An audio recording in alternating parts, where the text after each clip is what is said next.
ഈ കൂട്ടത്തിൽ മൂത്തവനായ ഞാൻ തന്നെ 2ാം റൗണ്ടും തുടങ്ങാം. അങ്ങനെയല്ലേ ആലഞ്ചേരിക്കാരുടെ ഒരു പാരമ്പര്യം.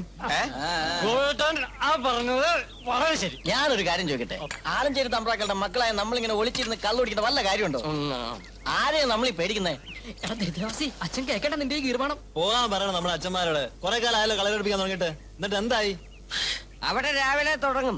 മേലോട്ട് ഉയർന്ന് 2 കാലും പൊക്കി പിടിച്ച് ഞെരിഞ്ഞ മറന്ന് 2 കാലും പൊക്കി പിടിച്ച് നടുവും തല്ലി വീണ് വയ്യാണ്ടായി. സത്യം. നമ്മളെ തച്ചോളി ഉദയനാക്കാനാ അച്ഛന്റെ ശ്രമം. നടക്കുന്ന കാര്യം വല്ലതാണോ? ആരെ തല്ലാനെ ഇതൊക്കെ പഠിപ്പിക്കുന്നത്? മര്യാദയ്ക്ക് ഒരു തല്ലുണ്ടാക്കാനും സമ്മതിക്കില്ല. അത്രേ ഉള്ളു. അവിടെ ഒരാള് പുലർച്ചെ തുടങ്ങും. സാ പാ പോ തുടങ്ങിയ ഒന്ന് നിർത്തണ്ടേ പണ്ടാരം. പാടി പാടി എന്റെ കഴുത്ത് കണ്ട നീണ്ടുപോയി. ഏതായാലും നീണ്ടല്ലോ, ഇനി കുറച്ചുകൂടി നീളട്ടെ. എടാ വാസു, ഒരു പാട്ട് പാടി. ആ പാട്. എന്റെ മനസ്സിൽ ഇപ്പൊ സംഗീതം ഇല്ല, ഉള്ളത് സന്താപമാ. എന്തിനാണ് ദുഃഖിക്കുന്നേ? അത് പറഞ്ഞാ നിങ്ങൾ എന്നെ തല്ലുവോ? അല്ലേ നീ എന്തായാലും ഞങ്ങളോട് പറയടാ. എടാ പറയാ. നിന്റെ ഏതാഗ്രഹം ഞങ്ങൾ സാധിപ്പിച്ചേരടാ. ഞാൻ പറയാം. നമ്മുടെ കോയിക്കൽ ഗോപാലൻ നായരുടെ മോളിൽ അവക്കെന്ത് പറ്റി? അവർക്കല്ല പറ്റിയത്, എനിക്ക് ആ കുട്ടീനെ ഇഷ്ടാ. ഞാൻ അവളോട് ഇതേവരെ അത് പറഞ്ഞിട്ടില്ല. പറയാനായിട്ട് ഒരു തടസ്സമുണ്ട്. എന്റെ ഭഗവാനെ, അച്ഛൻ അറിഞ്ഞ എന്നിട്ട് നീ പറയടാ. എന്ത് തടസ്സം ഉണ്ടെങ്കിൽ ഞങ്ങള് മാറ്റും. അച്ഛനോട് പോകാൻ പറയടാ. അയ്യോ, അവക്ക് കളരി പഠിക്കുന്ന 3 ആങ്ങളമാരുണ്ട്. മല പോലെ 10 എണ്ണം ഇവിടെ നിക്കണ്ട, എന്ത് 3 എണ്ണം? നീ ധൈര്യമായിട്ട് അവളോട് പറ. നിന്റെ പുറകില് ഞങ്ങളുണ്ട്. ഈ ഞാൻ അവന്റെ കോഴികളാപ്പ് കൊണ്ട്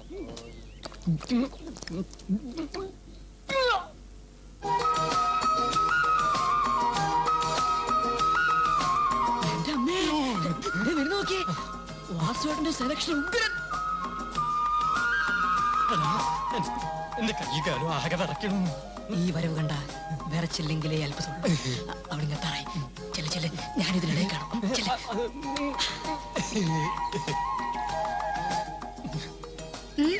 എന്താ വിമലയുടെ പേരെന്താ? എന്താ പതിവില്ലാതെ വാസോട്ടിന്റെ ചുറ്റിക്കളി? പ്രേമിക്കാനുള്ള പണി വല്ലതുമാണോ? ചെറിയ തോതിലൊരു. അപ്പോ ലവ് ലെറ്റർ ഒന്നില്ലേ? ഉണ്ട്.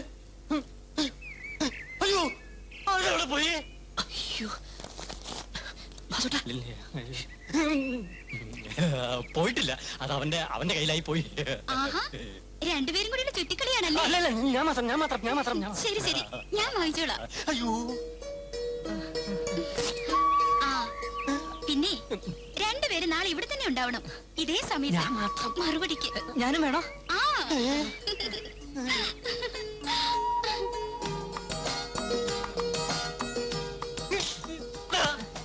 എന്നോട് ഇത് വേണ്ടായിരുന്നു. ഇതാണ് ചേട്ടൻ പാര, അനിയൻ പാര. ആണോ? വാസോട്ടാ, അവള് വരാന്ന് പറഞ്ഞ സമയമായിട്ടുണ്ട്. അച്ഛനെങ്ങനെ പറഞ്ഞ സംഗതി കൊള്ളാവോ? പേടിപ്പിക്കാതിരിക്കും. എനിക്കൊരു ധൈര്യത്തിന് നീ കൂടെ നിൽക്കില്ലേ?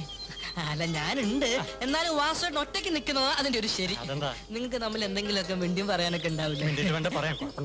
പേടിക്കണ്ട, ഞാൻ ഈ കൈപ്പന്തലുണ്ടാവും. ഉഷാറായിട്ട്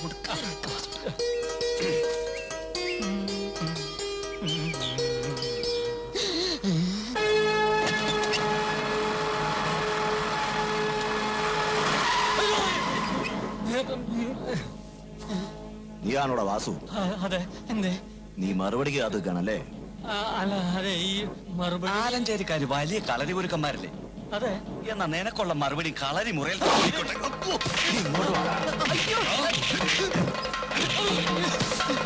അയ്യോ ചേട്ടാ, അങ്ങടിക്കല്ല, ഞാൻ പാട്ട്. ഞാൻ കളരിയല്ല. ഏറ്റടാ വണ്ടി.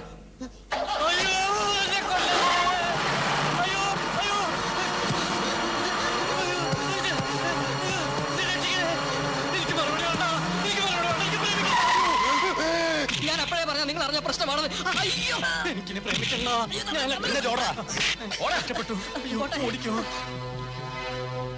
അവന്മാർക്ക് ഇപ്പൊ കത്തിന്റെ മറുപടിയിട്ട് കാണോ? പിന്നെ എത്ര നേരമല്ലേ കിട്ടിക്കാണോ? അതറിഞ്ഞിട്ട് വേണം എനിക്കൊന്ന് പ്രേമിക്കാൻ. എന്ത് പറ്റിയടാ? ഞാൻ ആ പെണ്ണിന് കത്ത് കൊടുത്തരാ അവളാകൾ മരണം തല്ല്. സത്യാണോ? സഹിക്കാൻ പറ്റണില്ലേ എനിക്ക്? ആലഞ്ചേരിയിൽ ഒരുത്തന്റെ മേലെ കൈവച്ചിട്ട് ഒരുത്തനെ അങ്ങനെ ജയിലിൽ കിടക്കണ്ട. വൈകിടാ.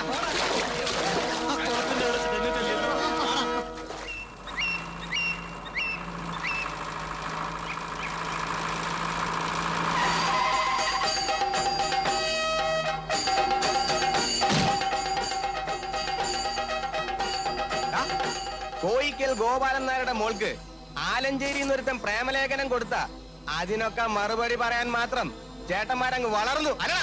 കൊടുത്താ നീയൊക്കെ എന്ത് ചെയ്യടാ? തിരിച്ചപ്പ തന്നെ ചുട്ട മറുപടി തരും.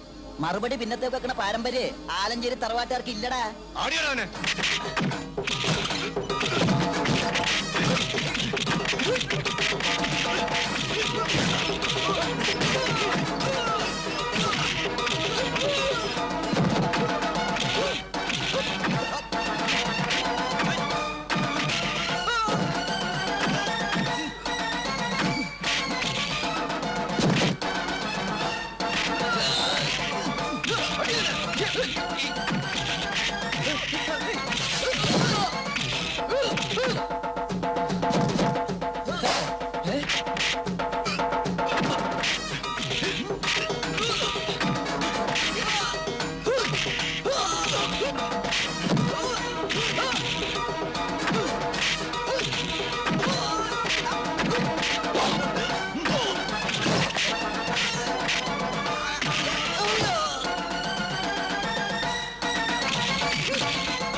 നാളെ വരുമ്പോ നിന്റെ പെങ്ങളോട് പറഞ്ഞേക്ക് അവന് മര്യാദക്ക് മറുപടി കൊടുക്കാൻ. മനസ്സിലാടാ? എന്താ നോക്കണേ? എന്റെ പെങ്ങൾ അവനെ പ്രേമിച്ചിരിക്കണം, അല്ലെങ്കിൽ അറിയാലോ.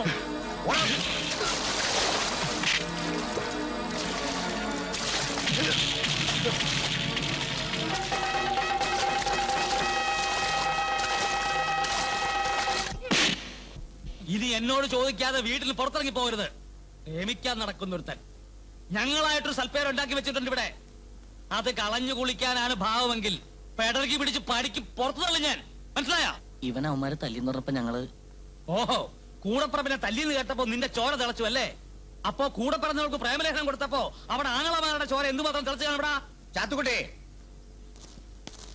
ആ, താൻ കേട്ടില്ലേ മക്കളുടെ ഗുണഗണങ്ങള്? കേട്ടു. അതിന് ഇവരോട് ഇത്ര കയർക്കേണ്ട കാര്യമുണ്ടോ? എടോ, മക്കളെ ശകാരിക്കണം, പക്ഷെ ശിക്ഷിക്കരുത്. തന്റെ മക്കള് തന്നോളം എത്തിയാ താനെന്ന് വിളിക്കണം. അവര് തന്റെ അടികളായിട്ട് വളരട്ടോ ചാത്തുക്കുട്ടി. തന്റെ അടികളായിട്ട് വളർന്നോട്ടെ, പക്ഷെ അതിന് തോന്നിവാസികളായിട്ട് വളരുന്നത് എന്തിനാ?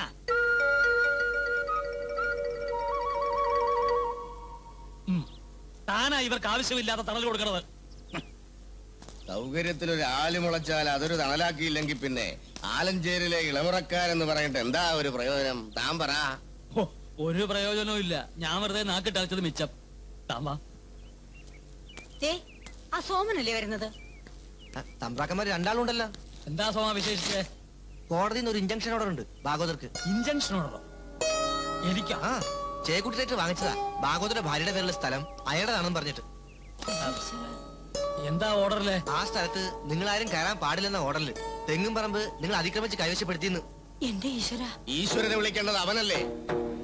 നിങ്ങളെ ആലഞ്ചേരിൽ ഒരുത്തന്റെ കൂടെ ഇറക്കി വിട്ടിട്ട് വർഷം 10-30 അതിന്റെ വേദന ചേക്കുട്ടിക്ക് ഇപ്പോഴാണ് തോന്നി തുടങ്ങിയതെങ്കിൽ അത് മാറ്റിക്കൊടുക്കാനും ആലഞ്ചേരിക്കാർക്ക് യാതൊരു മടിയില്ല. താൻ കുഴപ്പത്തിനൊന്നും പോണ്ട കഥപ്പാ. താനൊന്നും ഉണ്ടായിരിക്കേ. കാക്കാശിന് വകയില്ലാതിരുന്ന ഇവൻ എന്നാണ് ചേക്കുട്ടി റൈറ്റർ ആയതെന്നും നമുക്കെതിരെ ഇഞ്ചക്ഷൻ ഓർഡർ വാങ്ങാൻ ആളായതെന്നും എനിക്കൊന്ന് അറിയണം. അറിയാനൊന്നുമില്ല. ഇത്തവണ രണ്ടിലൊന്ന് ഞാൻ അറിയിച്ചു കൊടുക്കും. ഒരാലഞ്ചേരി തമ്പ്രാക്കള്. ആരാടാ ഇവനൊക്കെ തമ്പ്രാക്കൾ എന്ന് വിളിക്കുന്നത്? നീ വിളിക്കാറുണ്ടോ? ഞാൻ വിളിക്കാറില്ല. എന്നാ നീ വിളിക്കണ്ട. അതിനുള്ള ഗതികേട് നിനക്ക് ഞാൻ ഉണ്ടാക്കില്ല. അത് പിന്നെ എനിക്ക് അറിഞ്ഞൂടാ റൈറ്ററെ. ഗതി കെട്ടാ പുലി പുല്ലും തിന്നല്ലേ? ഓ തമ്പ്രാക്കന്മാർ റോട്ടിലൂടെ പുല്ലും തിന്ന് നടക്കുന്നത് എനിക്കൊന്ന് കാണണം. അത് ഞാൻ കാണിച്ചു തരാം. പോയിട്ടുണ്ടല്ലോ നമ്മുടെ ഇഞ്ചക്ഷൻ. നീ നോക്കിക്കോ. ആദ്യം ഞാൻ അവളെ മക്കളെ കൊണ്ട് എന്റെ കാല് പിടിപ്പിക്കും, പിന്നെ തമ്പ്രാക്കന്മാര്. അതിനെ ഞാൻ വേല വെച്ചിട്ടുണ്ടടാ. അത് പിന്നെ എനിക്ക് അറിഞ്ഞൂടാ റൈറ്ററെ. ആ